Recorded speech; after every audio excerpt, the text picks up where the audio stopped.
I now hand the conference over to Mr. Lokesh Parekh from Christensen Investor Relations. Thank you, and over to you, sir. Thank you, Lizanne. Good afternoon, all the participants on this call. Before we proceed to the call, let me remind you that the discussion may contain forward-looking statements that may involve known or unknown risks, uncertainties, and other factors. It must be viewed in conjunction with our business risks that could cause future result performance or achievements to differ significantly from what is expressed or implied by such forward-looking statements. To take us through the results and answer your questions today, we have the senior management of Tata Elxsi, represented by Mr. Manoj Raghavan, MD and CEO, Mr. Muralidharan HV, Chief Financial Officer, Mr. Nitin Pai, Chief Marketing and Chief Strategy Officer, and Mr. G. Vaidyanathan, Chief Investor Relations Officer. We will start the call with a brief overview of the past quarter by Mr. Raghavan, followed by a Q&A session. We would appreciate your cooperation in restricting your questions to 2 questions per participant to allow other participants an opportunity to interact too. If you do have further questions, do join the queue and we would be happy to respond to them if time permits. I now hand over the call to Mr. Manoj Raghavan. Over to you, sir. Thank you, Lokesh. Good afternoon, everyone. Thank you for joining the call today and hope you and your families are safe. At the outset, I would like to thank the entire team, the employees at Tata Elxsi. It's been a great performance in an extraordinary year, and with the COVID, posing huge challenges to maintaining our business continuity and customer centricity, while at the same time ensuring the safety and well-being of our employees, across the world. The entire team has demonstrated great commitment and passion to ensure that we stay focused on our customers' needs and focus on delivery excellence, customer delight, and really look at opportunities for growth, right? Coming to the quarter, it was definitely a very satisfying quarter with continued growth across our offerings, industries, and geographies, and to wrap up a remarkable year for us, right?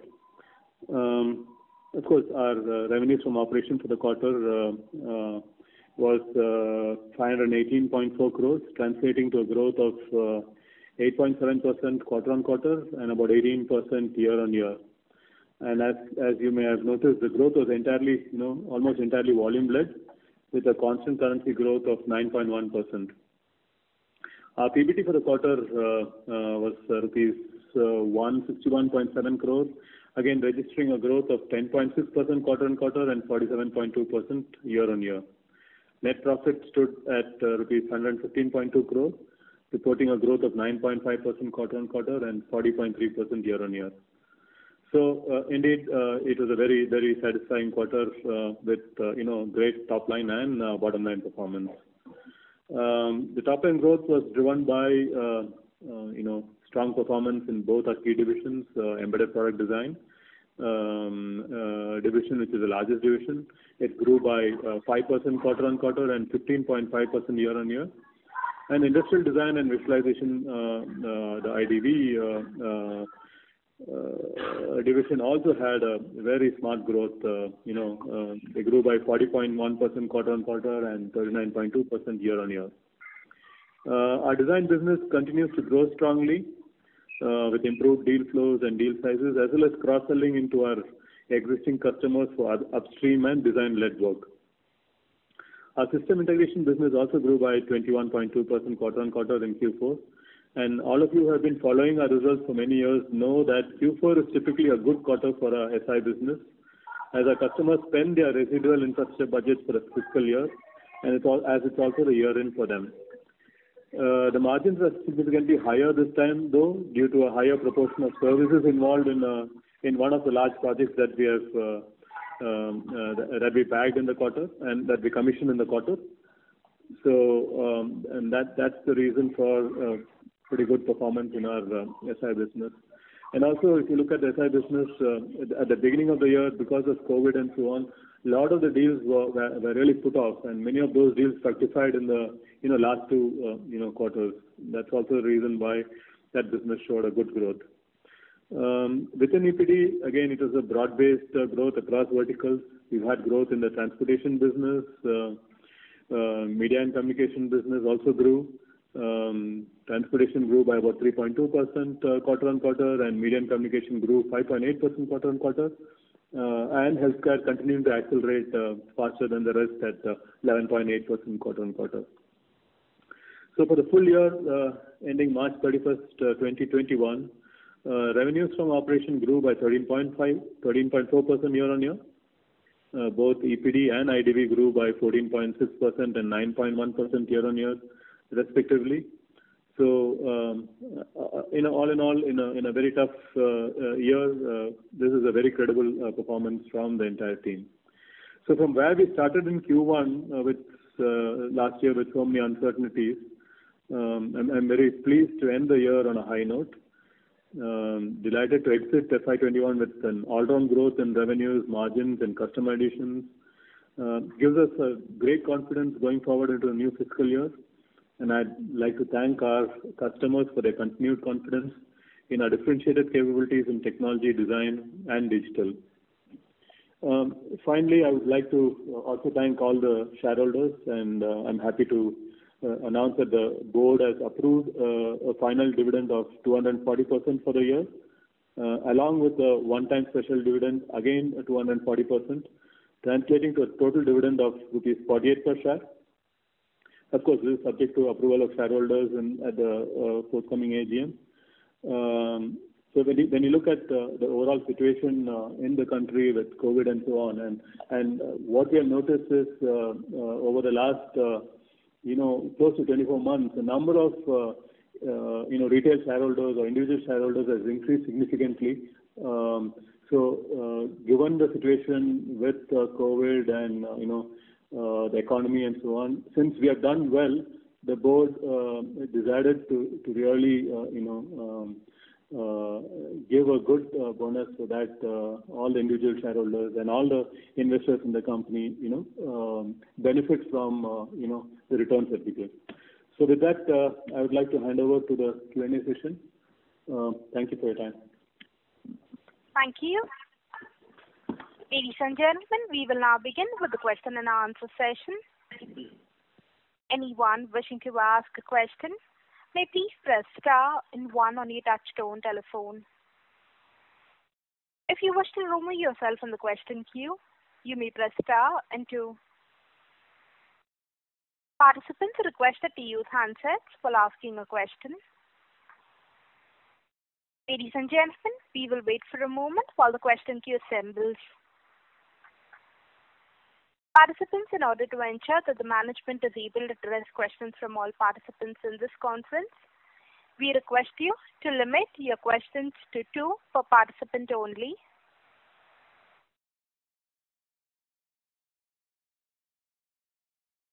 The first question is with the line of Ikshit Naredi from Naredi Investments. Please go ahead. Hi, congratulations on the good set of numbers. I have a first question regarding the sensors technology. So, as the sensors technology is increasing, so are we aggressive on this segment, or this is not your cup of tea? Sure. Sensors, when you say, sensors are used in multiple places, including in IoT. So whether it is automotive, whether it is media communication, whether it's healthcare, sensor and sensor technology plays a very important role. So a lot of the products that we work on have different type of sensors. So it's very much an integrated part of our service offerings that we have for the last more than 15-20 years. So that's what we do. So yes, it's very important for us. Okay. And my second question is, in life sciences business, is the story long term, and how many months visibility you are having right now? Please share your views on that. How many months? Sorry, could you repeat the question? In life sciences business, is the story long term, and how many months visibility you are having right now? Yes. So instead of calling it life sciences, we call it healthcare and medical business. Yeah. And that business, we have been investing over the last 5 years. And yes, indeed, it's a long-term story. And people who have been following our stock knows that we have been aggressively growing that part of the business. Even in this quarter, we have had a pretty good growth, and definitely there's a good long-term visibility over multiple years. So we have no concerns there. Okay. And my one last question is, I heard about the VR technology is going very, it's a very vast industry and going very fast. So can you please tell something about it? Are you working on this segment or something like that? Yeah, hi, this is Nitin here. So if I can take that, yes, we do. And I think we have a play in 2-3 directions. One, our system integration business helps integrate and sell VR gear for corporates, where you're setting up large enterprise visualization setups and so on. In fact, even in the last quarter, we've actually had some deals on that front. So that's one hand. On the development and design side, VR is becoming an integrated part of how you sell and market new products and services, including automotive. So we are working in such areas where you use VR both for education, for training, as well as in some cases for product development itself. Okay. And do we see the great margin in this segment? The margins are not exceptional, and I think the business is just about ramping up. So we are, in that sense, I would call it as still riding the hype cycle. So we'll have to give it some time to really settle down into large-scale use cases, widespread usage. Thank you. The next question is from the line of Vimal Gohil from Union AMC. Please go ahead. Yes, sir. Thank you for the opportunity. I hope I'm audible. So, sir, I have 2 questions. One was, firstly, on the balance sheet. Just wanted a clarification on the 102 crore line item that is there. What would that be related to? It's in the others section, other assets. Just a minute. Other assets. That is the fixed deposits, having a maturity beyond 1 year period. Got it, sir. Got it. Okay. So it will be considered as cash, right? But it's just that these are fixed deposits having maturity of over and above 1 year, which is why they are not in the current cash balance. Yes, these are all bank balances, but the India requires us to categorize it differently this year. Fair enough. So now on the margins, 30% EBIT margins, it's sort of unheard of in the Indian IT services industry. So how sustainable are these margins? And I also do note that there is a fair bit of offshoring pickup that has also happened. If you could just break us the margin improvement what you've seen this year into how much has come from offshoring and how much has come from utilization uptick, and is it possible that utilization levels are still sort of undershooting? They still have room for growth? No, so there are many levers for margin improvements, right? One is, of course, increased offshoring. One is more long-term projects, more longer-term engagements, and so on. Of course, better realizations and so on. More complex projects, more realization, and so on.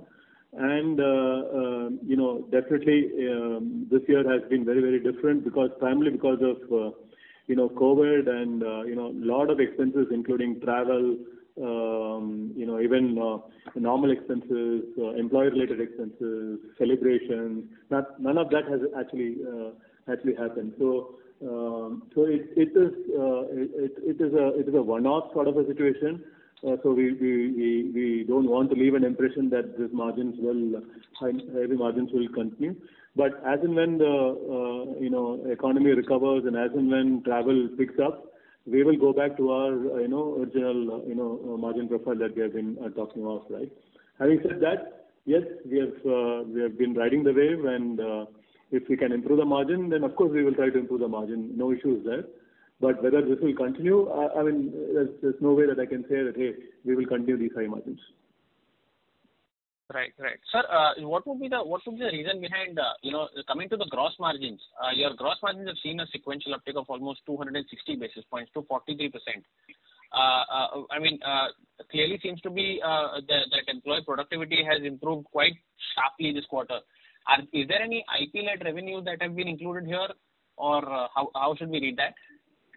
No, there is IP-led revenue also, but more important than that, there are certain new business models that we have gone into, and that is really not linked to number of employees that we work on the projects and so on. So we have been very innovative in the way we handle our customers and so on. So there are certain things that we have done well, and over the last 2-3 quarters, and that's actually resulted in improving our margins.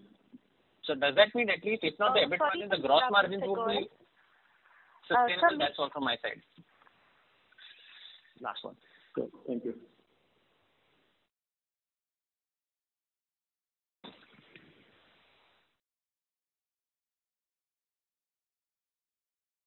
Thank you. We'll move on to the next question. That is on the line of Ashish Agarwal from Principal India. Please go ahead. Yeah, thanks, sir. Just a couple of things from my side. On the industrial design business, last 2-3 quarters have been very strong in this business. So how should we look at the growth in this business? Though the last 2-3 quarters have been great, if we look at last 3 years, the revenues have been flattish. So should we consider that this business can grow at high double digits, or how should we look at this business growth and the profitability in this business? And secondly, on the overall profitability, you said that once the travel returns, the normalcy returns, we will go back to our preferred range. So earlier, our preferred range was 22 to 24% PBT margin. So are we looking at those type of range once the normalcy returns? Yeah, thanks. Yes, so as I've been talking of our industrial design business, yes, we have been underperforming for the last many years, right?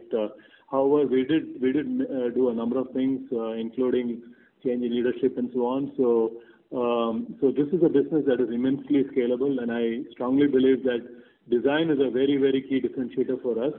So we have done certain things, including on the front end sales, including in the back end, including in the type of deals that we go after, and also how we integrate our EPD offerings as well as our design offerings together, right? So we have done a number of things while we were all stuck with COVID and so on. There has been a lot of transformational initiatives in that particular division that we have embarked on, and I'm happy to say that whatever we did over the last 4 quarters has really resulted in this sort of dramatic return of growth into that business.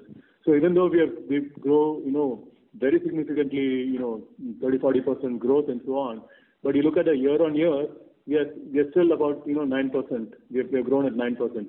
I think that is also because Q1 that particular business was deeply hit because of COVID and related things. Q1 and to an extent even in Q2 we were sort of we are sort of down but however there was a very, very smart recovery in Q3 and Q4, and that is how we were able to really show that 9% growth.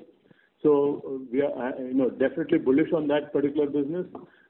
We would see definitely much more accelerated growth as compared to the previous year in the coming financial years, and that is a key differentiator for us, and that will really drive our business. So that is what we are also pushing.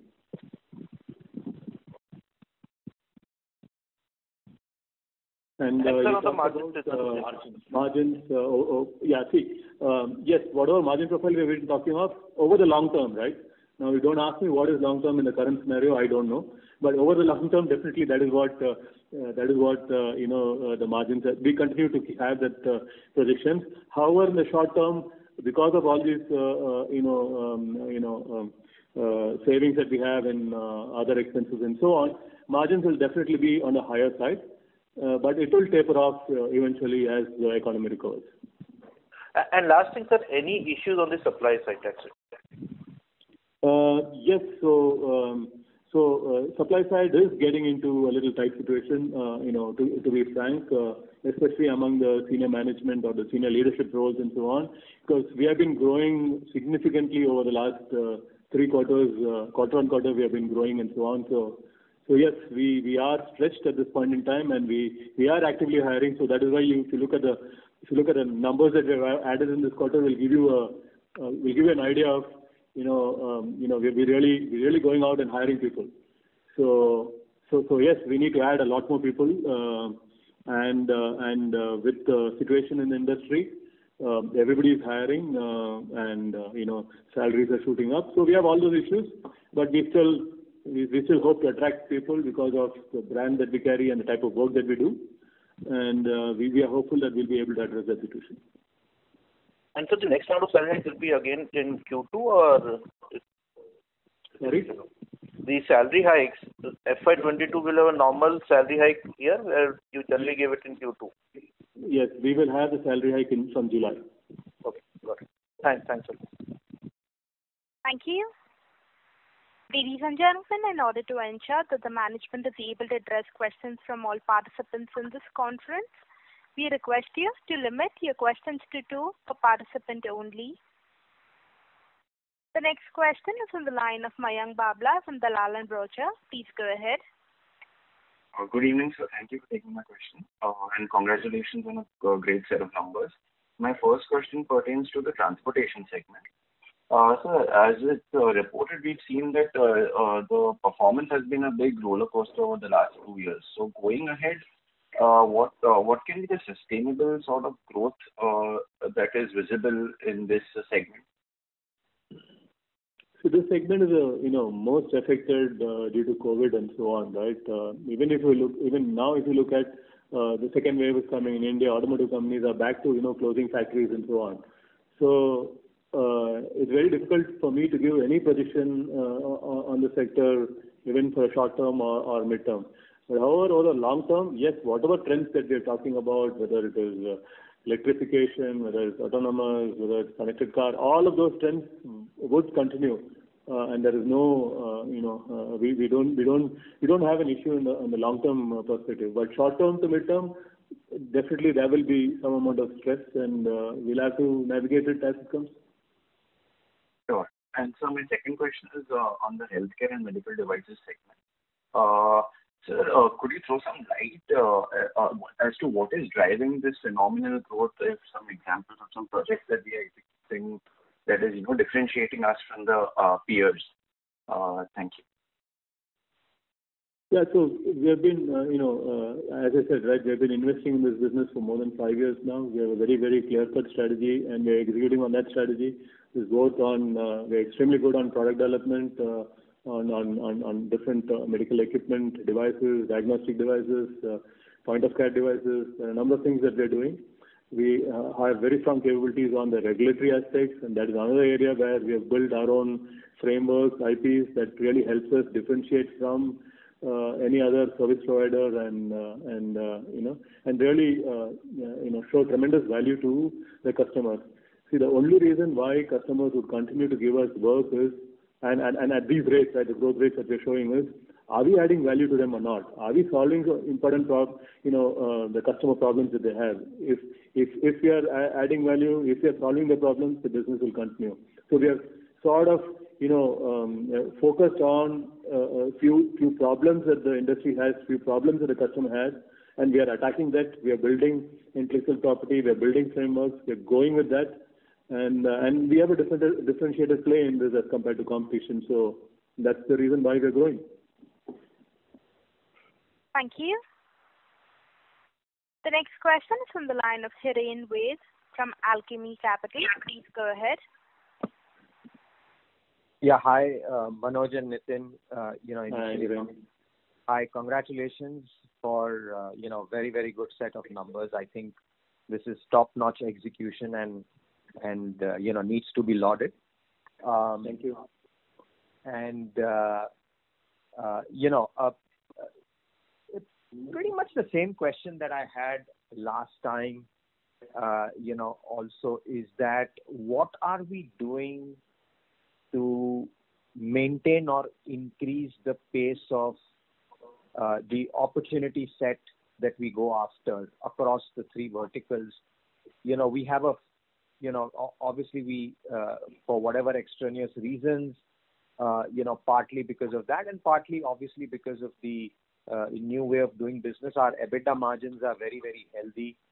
And, what are we doing to reinvest? So, while I'm very happy with the EBITDA margins, I think I'm more interested in increasing the opportunity size for our company so that we can, grow to $1 billion revenue size company quickly. What are some of the steps that we are taking to reinvest some of that margins or even otherwise to increase the opportunity size? Yeah. So if you look at it, there are two routes, right? One is, of course, the organic and one is the inorganic route, right? From an organic side perspective, we have been investing, a significant portion in our front-end sales, in consultants, in industry experts, and that process continues. We have not stopped that investment. We are continuing, and that is the way we are opening up new accounts, new logos, and also within our existing large accounts, we have been mining them well. If you look at our, top 5, top 3, top 5, top 10 accounts, you'll see that they've all been growing. Right, and that is because of all the investments that we have been making in mining those accounts and taking them forward. Right. At the same time, there are a number of initiatives that we have also started. And we talked about adjacencies. We talked about growth initiatives. So we are investing in all of those areas, whether it is healthcare, digital health, whether it is on the rail segment, whether it is on the OTT space, the product development that we're going on. So all of those investments are ongoing at this point in time, and the hope is all of these investments, over the next, 6 to 18 months, will give us force multipliers, will give us those, weapons to go after and increase our business. So that is one part of it. Of course, the second part is the inorganic route. We have already identified, areas that we need to strengthen, and we are in the, we are targeting, companies. We are in discussion with different companies. But the only thing is the good companies' valuations are very expensive even at this point in time, and those that we believe can really add value to us comes at a premium. So there is that sort of a evaluation happening at this point in time as to how these companies can help us, and hopefully when things fructify, you'll hear some news there. Sure. Just one more question from my side. While traditionally we have been working with the top automotive companies who are trying to who are trying to kind of move into more connected cars, autonomous cars, etc., and build those technologies in their platforms. Are we also, I think last quarter, and I think even this quarter, you mentioned that you acquired one North American EV player. How serious is the opportunity amongst these, new age EV players, or do they have a concept of tier ones like you have in a typical automotive environment? And, do you see a large opportunity to work with some of those players as well? Yeah, I'll let Nitin answer that. Yeah, so the answer there is a yes and a no, in the sense that new age OEMs, on one hand, represent the ability to work ground up, to participate in absolutely cutting edge ways of doing things, because they tend to innovate. On the other hand, they also represent risk, simply because they are as good as their funding in some time, in many cases, right? And therefore they have, in some cases, fairly bright but short lives, if I may put it that way, in terms of funding, in terms of R&D budgets, how they want to get things done, and so on. So I think at this time we are taking a very judicious call on who do you want to work with, one, and how much of effort and time we want to invest with those, as against the traditional OEMs who have to pivot to the new two.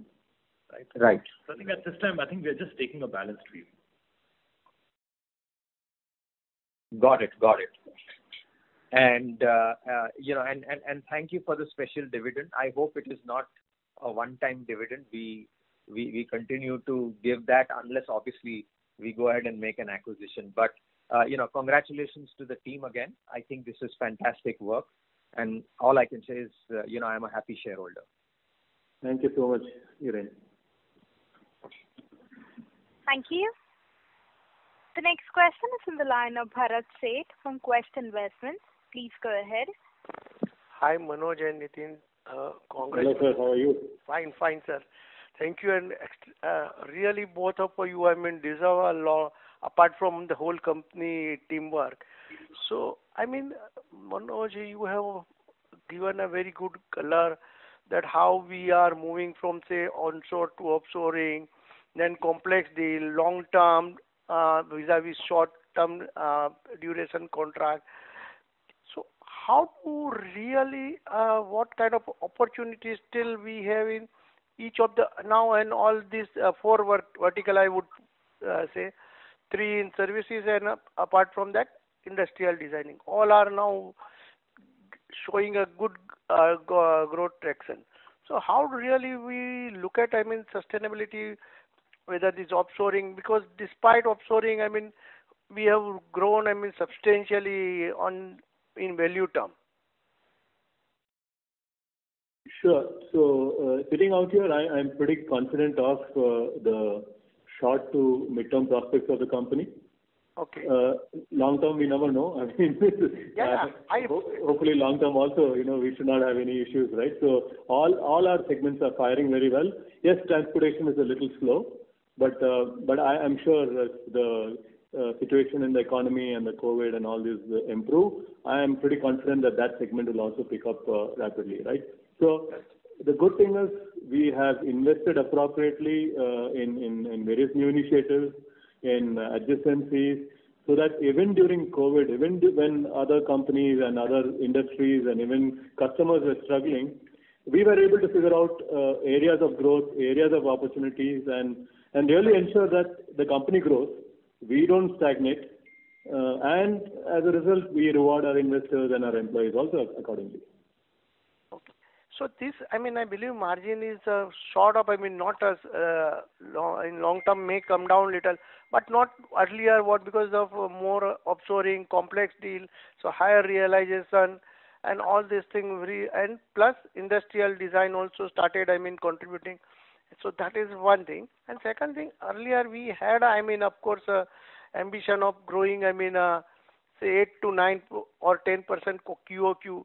So in that journey, where do we really see as our, and how is the deal win that we have currently and deal pipeline also? Yeah, the last quarter was very good. I think consecutively, even during the peak of COVID, I think the last 3 quarters we have definitely closed a lot more than in the previous years and so on, right? So, and it is only possible, this growth, 8% or 9% quarter-on-quarter growth that you see is only possible if you close those large deals and if you are able to ramp up and execute and deliver, right? Correct. So that discipline has been there. Teams have been extremely disciplined. We have kept our customers happy, and we have really delivered value when, in fact, our customers were unable to work and they were, having furloughs and they were closed. It is our engineers who really helped them, supported them, and helped keep their business running. So to that extent, I think we have done an extremely good job. Many of our engineers have put in, many hours per day, right? Many hours per week, solving customer issues and problems and so on. A lot of appreciation from customers for the efforts that we have put in. And I think all of this will really hold us in good stead, right? Especially when things return to normal and so on. Most of the customers will hopefully realize the value that we have delivered to them and continue the business with us. Now, coming to your aspiration of 8-9% kind of a QOQ growth, just a last question, sorry. The operator. Mr. Seth, may we request that you return to the question queue? Sure. There are participants waiting for their turn. Thank you. The next question is from the line of Dipesh Mehta from Emkay Global. Please go ahead. Yeah, thanks for the opportunity. I have a couple of questions, I think partly addressed, but considering our focus on 3 verticals over medium term, if you can help us sub-segment or sub-vertical where we are investing to fuel our growth over medium term. So if you can provide some perspective, transportation, communication, healthcare, which are the sub-verticals which we have identified to drive future revenue growth? And second question is, Can you share the utilization where we are in Q4? Thank you. Hi, this is Nitin here. Maybe I'll take that. In some sense, the sub-segments are reasonably clear, right? Because if you look at automotive, it really carves out into connected, autonomous, shared, and mobility.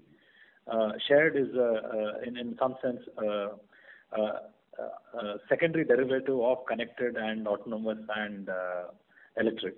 So to that extent, we clearly are investing in all three. We're growing capabilities and capacities in all three, right? And I think all of them are trending towards digital technology. So it's not just about what is in the car, but what's also in the cloud, and how do you optimize and manage and run both the cloud and the in-vehicle piece better.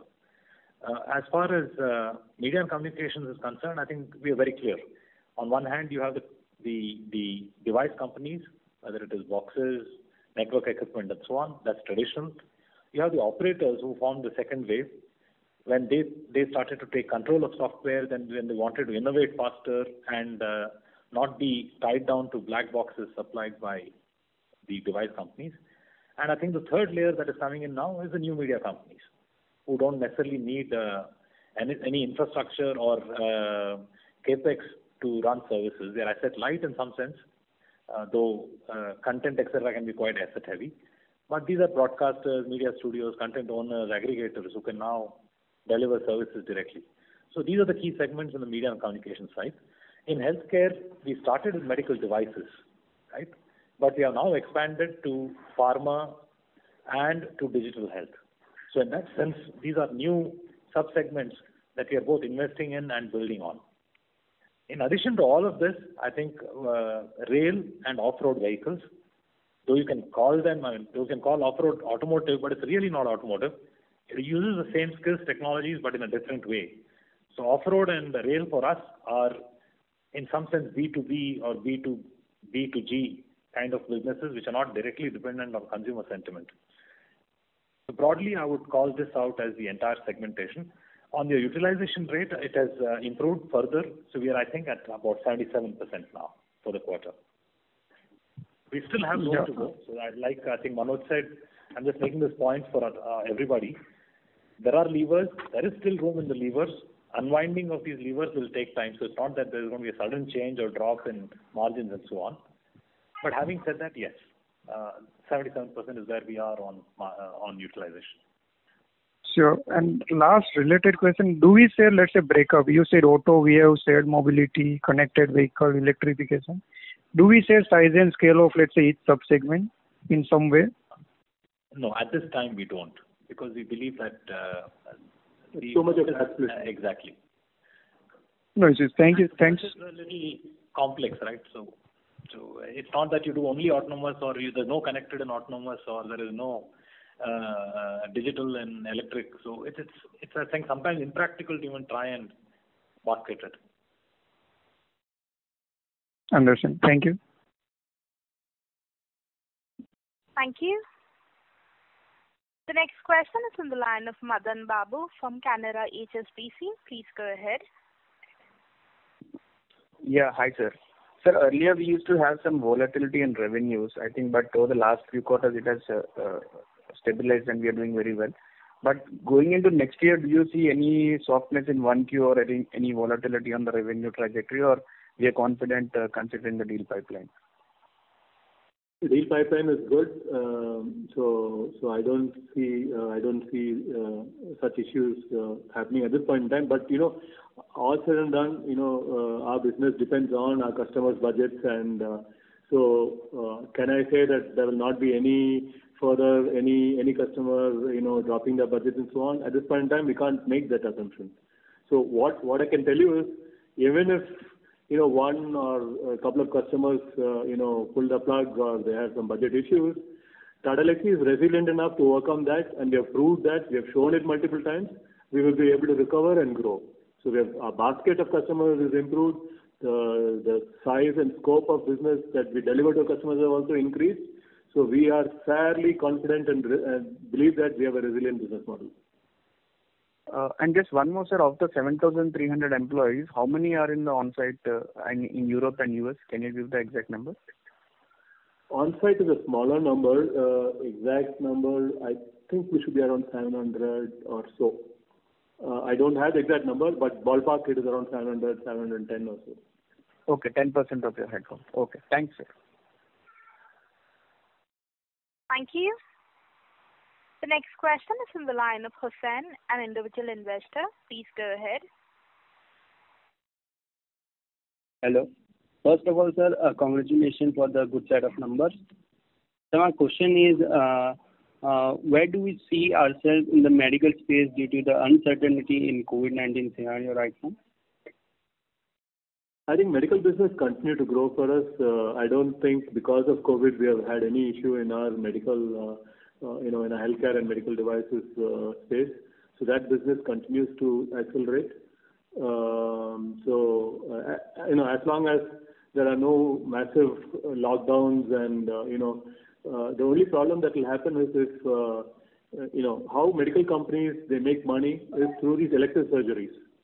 So when the elective surgeries come down, the medical companies don't make money. So as long as, for example, in abroad, in US and Europe and so on, things are returning back to normal. Of course, in some countries, we still have, they still have COVID-related issues. But world over, like most countries are coming back, and vaccination. Many countries have vaccinated more than 50% of their population and so on. So things are returning back to normal. So elective surgeries are happening. Medical companies are making money. So that business will continue. Okay. Sir, and second question is regarding the shortage of semiconductor, which is exaggerated a lot. So we see, do we see any kind of opportunity in this segment? We don't see an opportunity in semiconductor shortage, right? So we don't make chips, or we don't. So it's not an opportunity. It's sometimes a risk if some of the key markets, like automotive markets, there's a shortage, then car makers are not able to sell their cars, and as a result of which they decide to slash their budget and so on and so forth. So, but however, that's a very small risk. So we don't see the semiconductor shortage as either an opportunity or a risk for us at this point in time. Okay. Thank you, sir. Thank you so much. Thank you. The next question is from the line of Rohan Doshi from Finvest Advisors. Please go ahead. Hello. Yeah. Can you hear me? Yes, Rohan. Yeah. I have two questions. My one question is this pertaining to shortage of chips only. Will it affect only the automotive industry, or it can affect even the medical devices or even the communication devices, etc.? So what is your take? Like, any of your clients have suffered problem because of the shortage of chips? Like in today's newspaper, it had come that JLR production may be affected because of the chip shortage. So as far as we hear automotive companies being affected, but it has not affected any of our business so far. We don't see an effect of it on communication or on the healthcare or medical devices so far. We have not heard anything from our customers. Okay, but do you think it can affect us in future? Yeah, so maybe I'll answer that, right? So the semiconductor shortage is fundamentally a disruption of the supply chain, right? And some extraordinary events. Fire in a factory in Taiwan, floods in Taiwan. No, water shortage in Taiwan, fire in some factory somewhere else and so on. So if you think about it, these are one-time disruptions, extraordinary events. The industry is reworking the supply chain and already investing in additional capacity in plants. So yes, for the next 6 months, 9 months, you will find disruptions. The disruptions will be in certain segments, certain types of chips, and so on. So my view, I think the industry in that sense is quite resilient to work around. Answer will not be a quarter or 2 quarters. I think the impact also is not going to be so bad for a quarter or 2 quarters. Okay, so we are not getting affected. No. Yeah, okay. Now my second question is, in the earlier con call you said that because government has not announced these export incentive rates, you have not accrued any income. So what is the position as of now? Same position. We have not taken any, the government even now has not announced anything. Okay, fine. Thank you very much. Wish you all the best. Thank you. Thank you. We'll move on to the next question. That is from the line of Apurva Prasad from HDFC Securities. Please go ahead. Thanks for taking my question. I have two. Congratulations on the numbers. So Manoj, looking at the acceleration in top 2 to 10, can you say that is the visibility also higher as the pipeline driver appears to be more from larger accounts? And related to that, based on your comments on addition of customers and large deals across the industry segments, is the trajectory of 5% plus Q1Q sustainable? Yeah, definitely visibility in the top 5, top 10 customers is pretty good for us. The order book and the deal pipeline is good. And I think we have spent a lot of bandwidth in mining these accounts. And I think we are in a good position, especially with respect to top 10 customers. At the same time, as we've announced, we've also won some new deals, and these are all, again, good logos that will eventually help us over the 6 months, 12 months to really ramp up, our business. So yes, so we are in a good position, and unless something happens in the industry or any particular customer decides to pull the plug in any which way, right? We should be able to show healthy growth. Right, that sounds good. And on the margins, while you spoke about this earlier, but this is more from a near-term perspective. Do you see any near-term headwinds to the margins?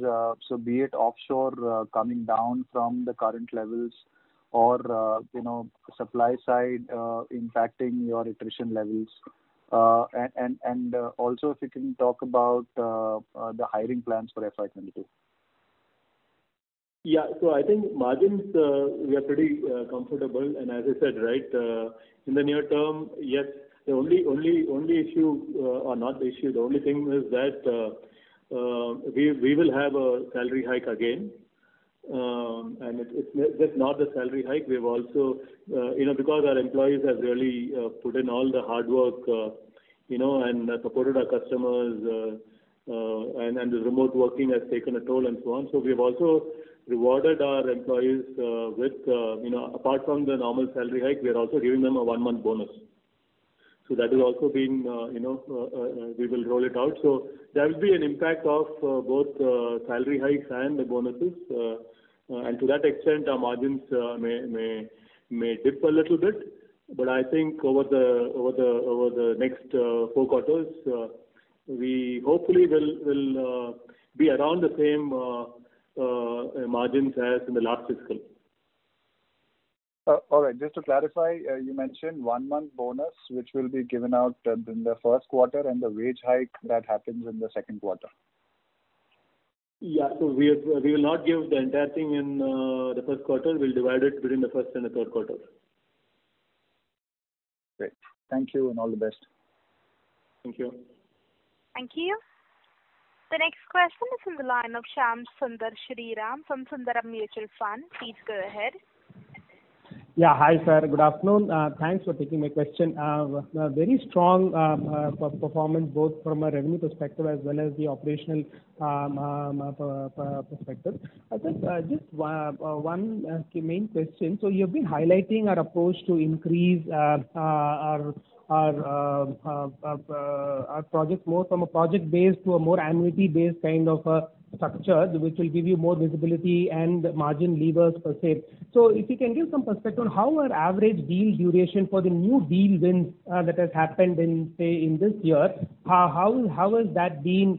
Are these all multi-year deals that we have won in F21? And that is the first part of the question. Secondly, given that we make such high gross margins, are these new deals priced more aggressively by sharing some of these efficiency gains per se? If you can give some perspective on that as well. Yeah, I would say at least the large deals that we have been closing are definitely multi-year deals, right? We have closed, 3-year deals, 5-year deals, and so on. So definitely that is that part of it. At the same time, it's not that all the deals that we have are these multi-year deals. We also have, 6 months, 12-month deals, and so on. So again, it depends on customers and the area of work and But what I would definitely want to state here is the number of large deals that we're chasing is definitely much higher than the previous year and so on. So to that extent, yes, there is this moment towards large multi-year deals. Pricing wise, I think pricing is a function of the area that you are operating in, the value that you bring in, the type of deals that are there, for example, digital or AI based, or we talked about virtual reality and all the new skills. So depending on the area that we operate in and the capability that we bring in, whether we have intellectual property, whether we have accelerators that we bring in. So the pricing is not a straight fit, right? It's not like an IT company where we just price based on so many dollars per hour, right? Based on the junior resource that we bring in. So that we try and avoid such a pricing scenario. We bundle value and price according to that. Price customers according to the value that we deliver. So it is not a straightforward answer, but yes, that's how it is. Sure. That's very helpful. And when you spoke about the inorganic way of growing, you spoke about specific capabilities that we may want to acquire. Which are some white spaces that we want to that we'd like to strengthen ourselves from a capability perspective? Is it more in the media OTT segment? Is it more on the medical equipment side or on the automotive ADAS side? If you can throw some perspective on what are some of your top 3 focus areas when you look for acquisitions, and what would be the kind of deal sizes you look at? Thank you. Yeah, no, at this point of time, we don't want to talk about all these white spaces. This is something that we are working on, right, and it's confidential to the organization. I'm sure you can guess, what areas that we have actually talked about some of those areas in the past also, right, regarding adjacencies and so on. Those are areas that we're really focusing on in terms of, looking at inorganic. However, at the right time, we will update you as and when we see some traction there and when we take some decisions, then we'll let you know. Thank you. The next question is from the line of Harish Kavalkar, an individual investor. Please go ahead. Sir, good afternoon, and my very much heartfelt congratulations to you in navigating this COVID-19 situation and delivering outstanding result. I have 2 questions, sir, and first one is regarding the special dividend. I think you have ROC of around 35 to 40% and return on retained earning, that is RORE of around 15%, and you have reserve around 1,200 crores. And you declared 149 crore, around 10% of reserve, right? So I think if you have that money, then it has a chance to grow at more percentage point than giving it to the retail investor. I am a retail investor. I don't have any issues with that. So that might be my personal opinion. But if the amount remains in the company, it will help to grow a company in the future. So what is your take on that, sir? Yeah, so as I said, right, it has been a tough year for many people, right? And there are many people, and as a group, as a Tata Group, we felt that we have to really give back to the society, especially in the tough year. And that is the reason why the board decided to give a special dividend, because people are struggling, people are suffering, it will help them. And so that is only logic where we decided that, okay, this year let us be liberal with the returning the money to the stakeholders. And that's why we took this decision. Okay, sir. No, sure. And my second question regarding the transportation vertical, other than COVID situation, you have identified any risk over there in transportation, why it is not growing, other than COVID situation? Yeah, so this is Nitin here. I think we've talked about this in the past. The point is that industry is also been undergoing some structural changes. Because of the fact that EVs mean that you do not need the kind of structures and people and skills that you had in traditional OEMs. The manufacturing methods are different. The decisions on what you need to own versus what you could afford to get supplied by third-party suppliers is also changing. Software is becoming very, very important. So earlier OEMs did not have to worry about software. It came in a box, you gave it, sold it, and you didn't have to worry about it. Now software has to change over the air. Your infotainment system gets updated, your ECUs get updated inside the car. So I think there are structural changes that go beyond COVID. Right? COVID only worsened the situation by making it even more difficult to spare R&D budget on all these things that you need to do. Right? So we believe, in some sense, technology will continue to accelerate in the automotive space. Electronics and software and digital is what will drive the industry. And I think our capabilities are very aligned to those areas.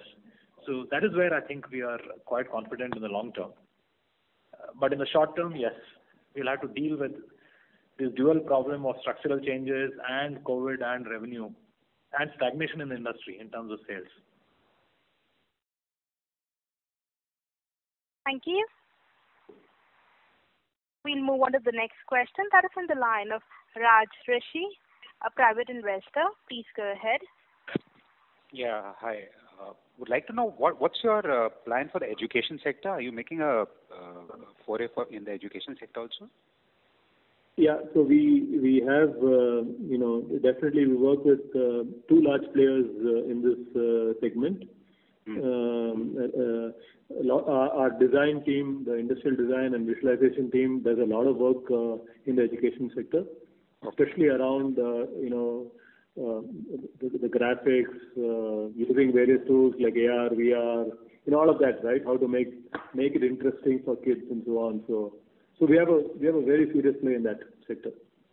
Can that become another pillar like your automotive broadcasting or the medical devices and adjacency? I'm not sure whether it can be a pillar as such, but definitely it can be a good sub-segment within the industrial design business. Okay, it'll be part of the industrial design business. Yeah. Okay. And, of course, software piece is also there, so we cross-leverage capabilities from other teams like the media and communication and so on. Okay. But it's driven by the industrial design business. Okay. Like, given my understanding of the areas which you're trying to address, the scale of the opportunity seems to be such that the present turnover of, say, Tata Elxsi, the revenues which is generating around not even 2,000 crores, like many times that is possible. I'm sure, like, given the optimism which you have, generally when I've heard you, you have some internal assessment as to, where you can reach in 3 to 5 years. Can that be a multi-billion dollar possibility, Mr. Manoj? There is a huge opportunity, no doubt, right?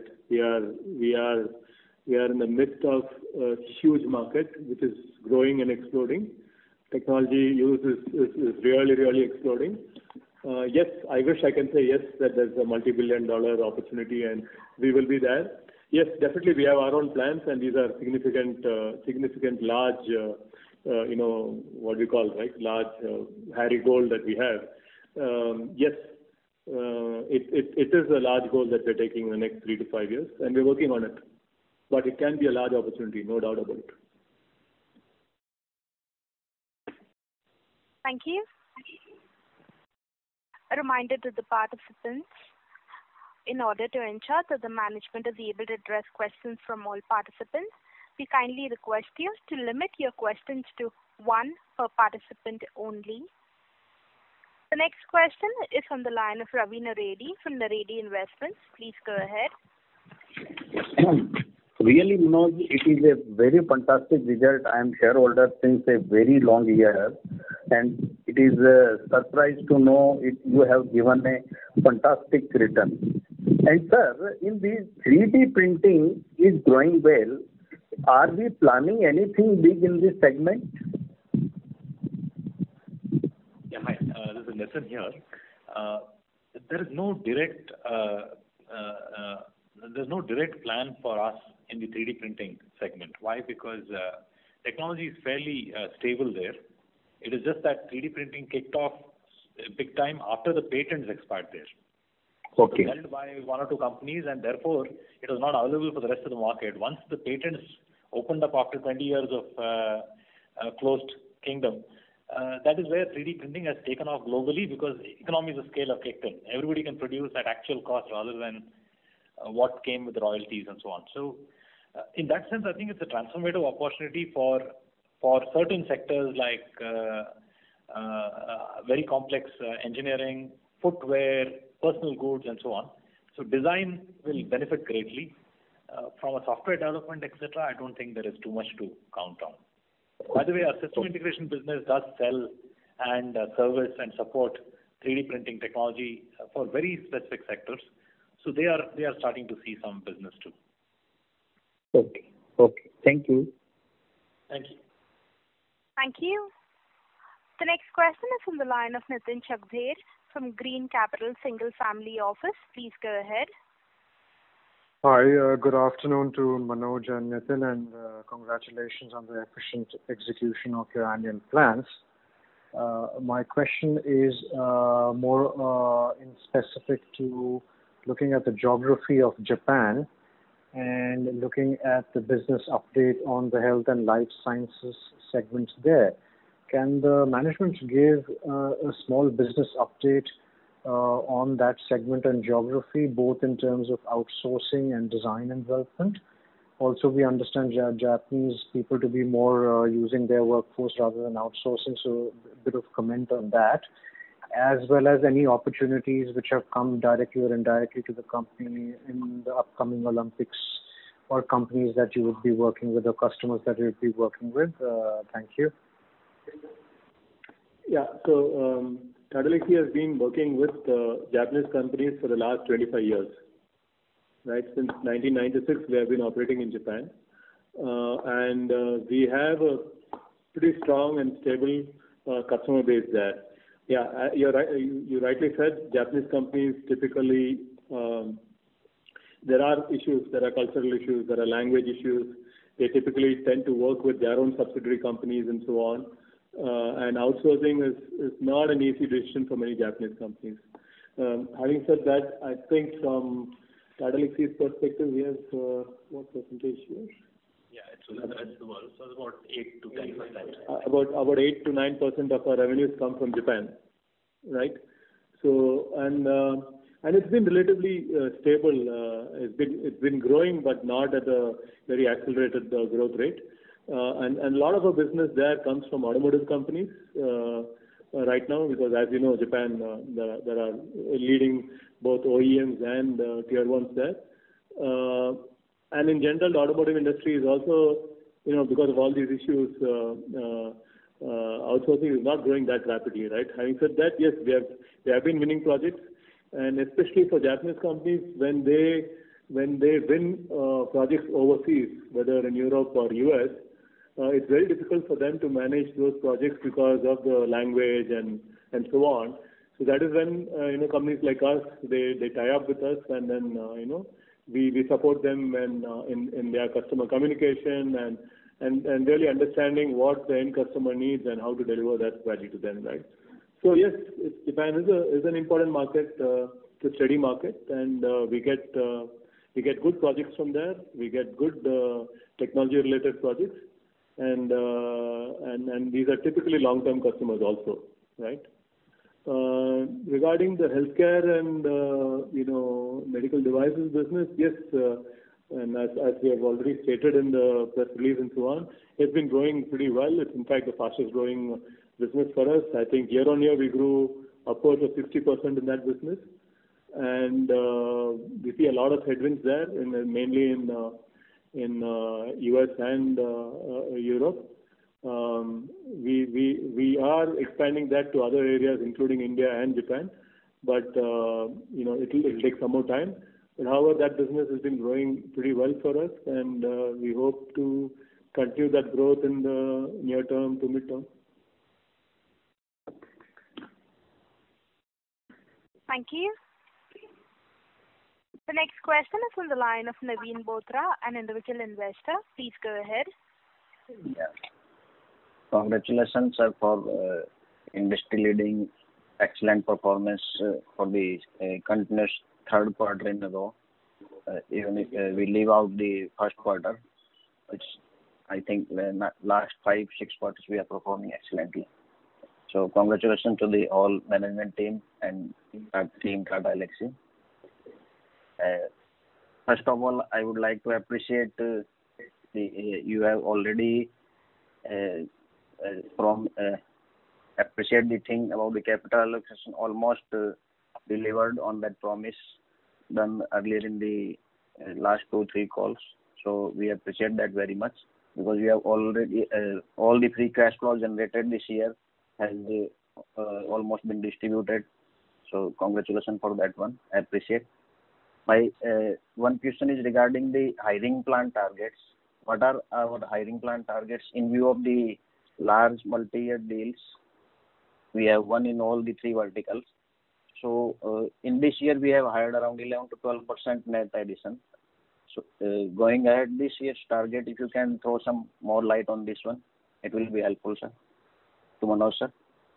Yeah. Yes, definitely. So thank you, Naveen ji. So yes, we have been growing pretty well, and so our utilization is also going up. So definitely, as you have seen in the last quarter also, we have hired a number of people, and our plan is twofold, right? One is, yes, we would be hiring people from colleges, fresh grads and so on.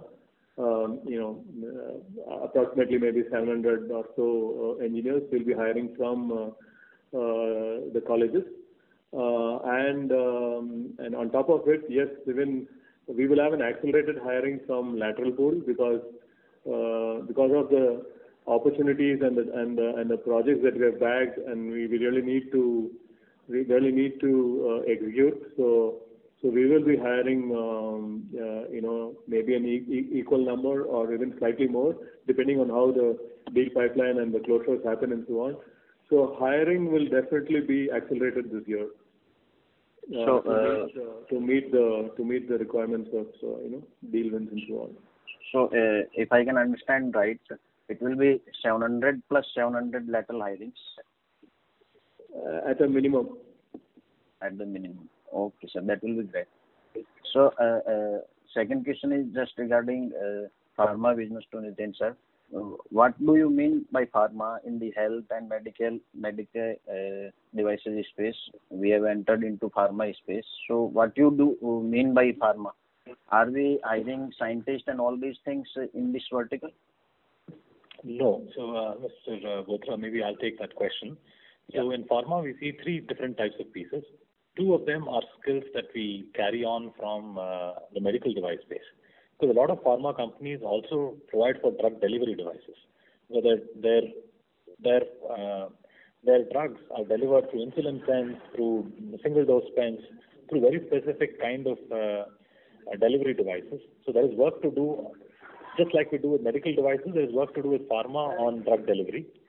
2, there is work to be done on packaging, labeling, regulatory, and related work, which has similar skills as what we do in medical devices. So, of course, we need to bring in domain experience, core teams, and so on, but lower-level skills are the same. So what is the only thing that is absolutely different would be in drug discovery and so on, which at this time we are not focusing on. So we are really trying to build on adjacent skill sets, but applying to the pharma industry. Thank you. The next question is from the line of Ankit Shah from White Equity. Please go ahead. Thank you for taking my question.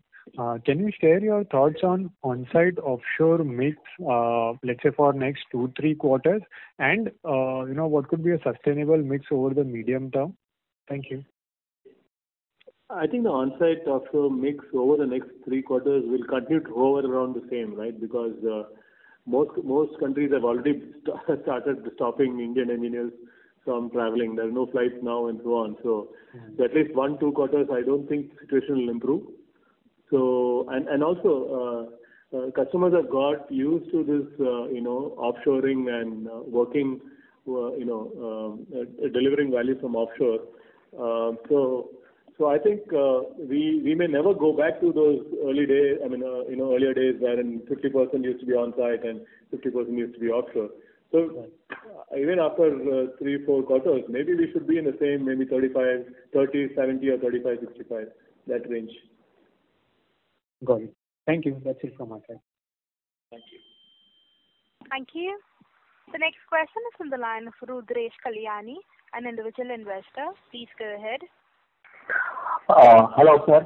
Am I audible? Yes, you are. Yeah. See, when the work from home is in thing, I got to know that we expanded. Mr. Kalyani, sir, we are able to hear you, but your voice is not clear. Can you use the handset mode while speaking? Yeah. Thank you.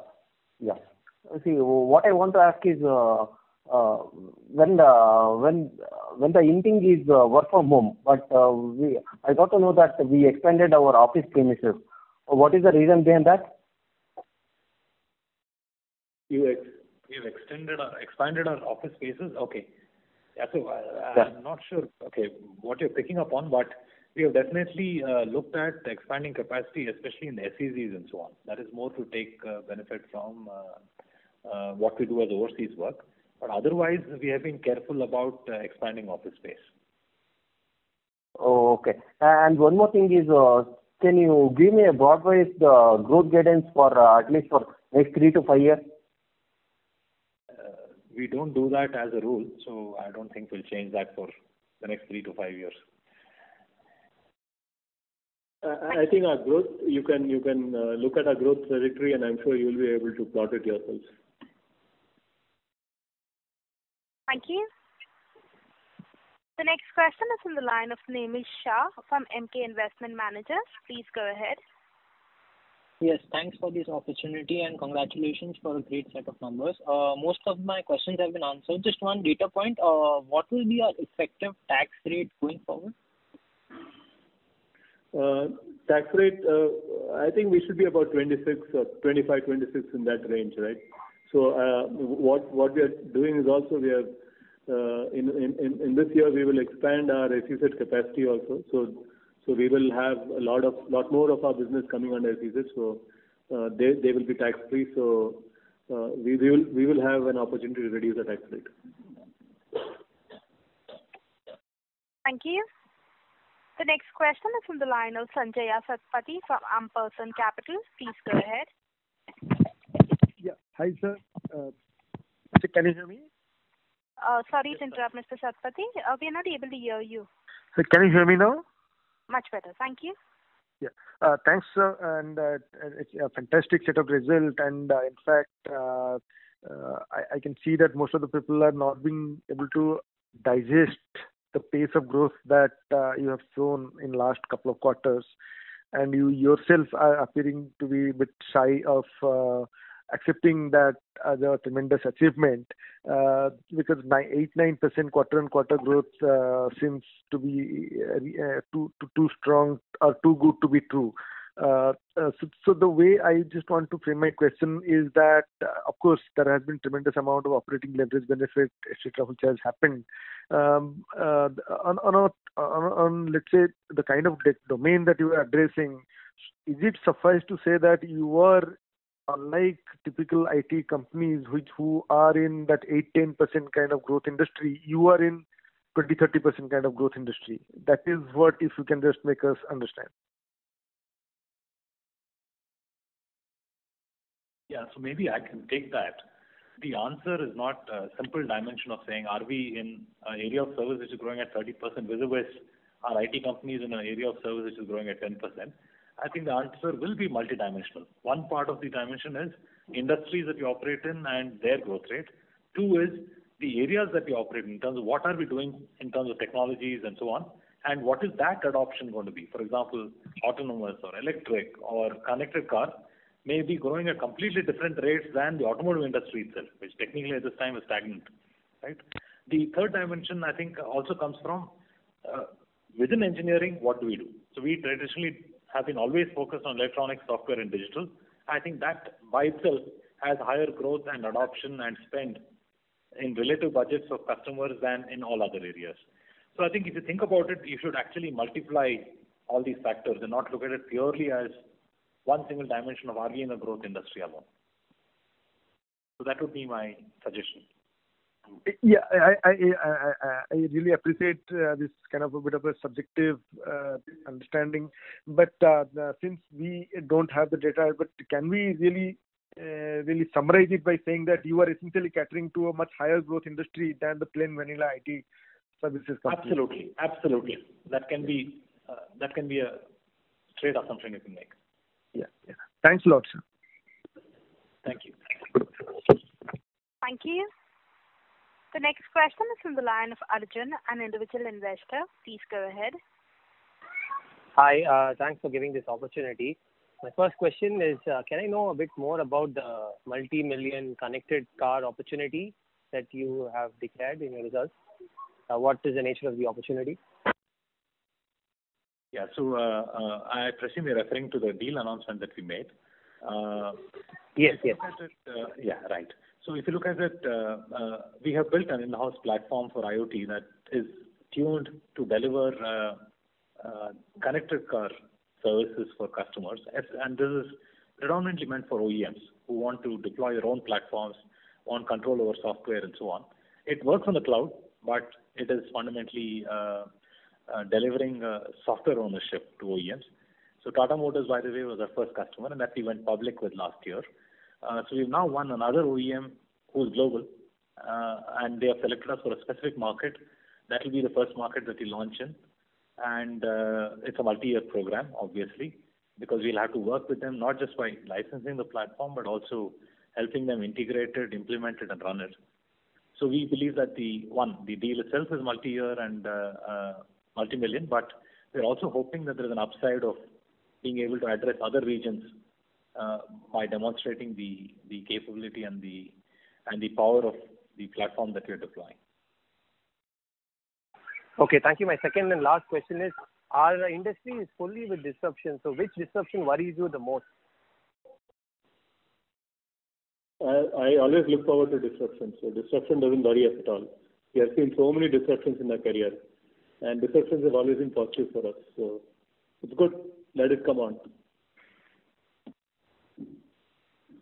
Thank you.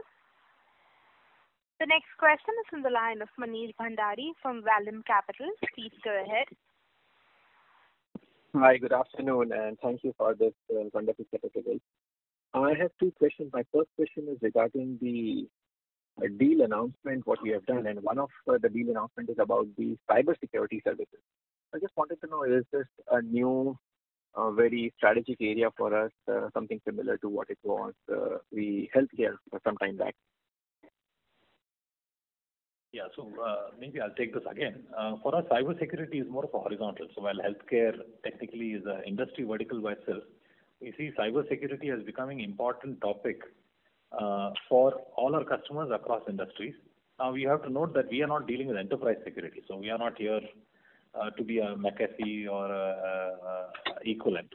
We are looking at the context of what does cybersecurity mean for the kind of devices we work on. So what does it mean for gateways? What does it mean for cars? Where are the ways to enter these devices? How do you protect them? What do you need to do from system software, both in the device and in the cloud? So I think we are coming from our domain and our deep understanding of these devices and these industries, and then trying to address the cybersecurity issue. So I hope that clarifies. So with that, is that a consulting assignment for individual clients? No. So it tends to be both. So there is some amount of consulting and let's say, like you would have a design project, you will have to think of cybersecurity in the design stage itself. So it becomes just another dimension of what you need to design and develop for. And then there are also services where once products are deployed, you continue to monitor and make sure that there are no further risks occurring.